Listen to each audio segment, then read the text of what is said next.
बिस्मिल्लाहिर्रहमानिर्रहीम अस्सलाम वालेकुम नाज़रीन।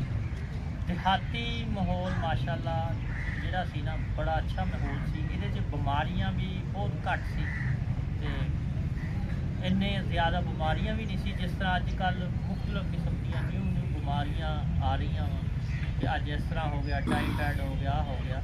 ते जिहड़े पुराने चीज़ां ना उहदे दे विच जिहड़ियां चीज़ां ना ਉਹਦੇ ਦੇ ਵਿੱਚ ਫਾਇਦੇ ਹੀ ਫਾਇਦੇ ਆ, ਨੁਕਸਾਨ ਕੋਈ ਨਹੀਂ। ਆ ਜਿਹੜੀਆਂ ਨਵੀਆਂ ਆਉਂਦੀਆਂ ਨਾ ਕੈਮੀਕਲ ਵਾਲੀਆਂ ਚੀਜ਼ਾਂ ਇਹ ਇਨਸਾਨ ਨੂੰ ਨੁਕਸਾਨ ਹੀ ਦਿੰਦੀਆਂ। ਜਿਹੜੀ ਕੋਈ ਬਿਮਾਰ ਆ ਹਰ ਬੰਦਾ ਹੀ ਦਵਾਈ ਲੈਣ ਜਾ ਰਿਹਾ ਅੱਜ ਕੱਲ੍ਹ। ਤੁਸੀਂ ਦੇਖੋ ਹਰ ਬੰਦੇ ਨੇ ਦਵਾਈ ਲੈਣੀ ਤੁਰਿਆ, ਸ਼ਾਮ ਹੁੰਦੀ ਆ ਕੋਈ ਮਜ਼ਦੂਰੀ ਤੋਂ ਆਉਂਦਾ, ਕੋਈ ਆਪਣੇ ਕੰਮ ਯਾਰ ਦਵਾਈ ਲੈ ਆਈਏ। ਕੀ ਵਜ੍ਹਾ ਵਾ? ਜਿਹੜਾ ਦਿਹਾਤੀ ਕਲਚਰ ਆ ਨਾ ਇਹ ਪਿਓਰ ਚੀਜ਼ਾਂ ਕੁਦਰਤੀ ਚੀਜ਼ਾਂ ਇਹਦੇ ਵਿੱਚ ਪਾਈਆਂ ਜਾਂਦੀਆਂ।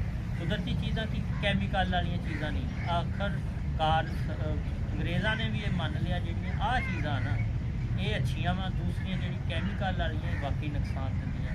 ਜਿਸ ਤਰ੍ਹਾਂ ਦੇਸੀ ਘੇ ਅੱਜ ਕੱਲ੍ਹ ਡਾਕਟਰ ਵੀ ਕਹਿ ਰਹੇ ਵਾਕਈ ਆਰਗੈਨਿਕ ਜਿਹੜੀਆਂ ਚੀਜ਼ਾਂ ਨਾ ਉਹ ਅੱਛੀਆਂ ਵਾ। ਪਹਿਲੇ ਡਾਕਟਰ ਨੇ ਦੇਸੀ ਘੇ ਵੀ ਲੋਕਾਂ ਨੂੰ ਮਨਾ ਕਰਨਾ ਸ਼ੁਰੂ ਕਰ ਦਿੱਤਾ, ਨਾ ਜੀ ਨਾ ਇਹਦੇ ਨਾਲ ਬੀਪੀ ਤੁਹਾਡਾ ਕੈਸਟਰੋਲ ਵੱਧ ਰਿਹਾ ਵਾ, ਬਿਮਾਰੀਆਂ ਵੱਧ ਰਹੀਆਂ। ਪਰ ਉਹਨਾਂ ਨੇ ਤਜਰਬੇ ਨਾਲ ਸਾਬਤ ਹੋਇਆ ਕਿ ਜਿਹੜਾ ਦੇਸੀ ਘੇ ਆ ਨਾ ਇਹ ਬਿਹਤਰ ਆ ਦੂਸਰੇ ਘਿਆਂ ਨਾਲੋਂ। ਸਾਨੂੰ ਕੁਦਰਤੀ ਚੀਜ਼ਾਂ ਇਸਤੇਮਾਲ ਕਰਨੀਆਂ ਚਾਹੀਦੀਆਂ। ਕੁਦਰਤੀ ਚੀਜ਼ਾਂ ਇਹੀ ਆ ਕਿ ਅਸੀਂ ਕੈਮੀਕਲ ਵਾਲੀਆਂ ਚੀਜ਼ਾਂ ਜਿਸ ਤਰ੍ਹਾਂ ਅੱਜ ਕੱਲ੍ਹ ਦੁੱਧ ਦਾ ਸ਼ਹਿਰ ਦੇ ਵਿੱਚ ਕੈਮੀਕਲ ਵਾਲਾ ਆ ਰਿਹਾ, ਖਾਦਾਂ ਖੁਦਾਂ ਵਿੱਚ ਇਸਤੇਮਾਲ ਕਰਕੇ ਦਿਗਰ ਏਸ਼ੀਆ ਦੇ ਨਾਲ ਬਣਾ ਕੇ ਇੰਨਾ ਦੁੱਧ ਸ਼ਹਿਰਾਂ ਦੇ ਵਿੱਚ ਪੂਰਾ ਨਹੀਂ ਹੋ ਸਕਦਾ ਜਿਸ ਤਰ੍ਹਾਂ ਅੱਜ ਕੱਲ੍ਹ ਪੂਰਾ ਕੀਤਾ ਜਾਂਦਾ ਵਾ।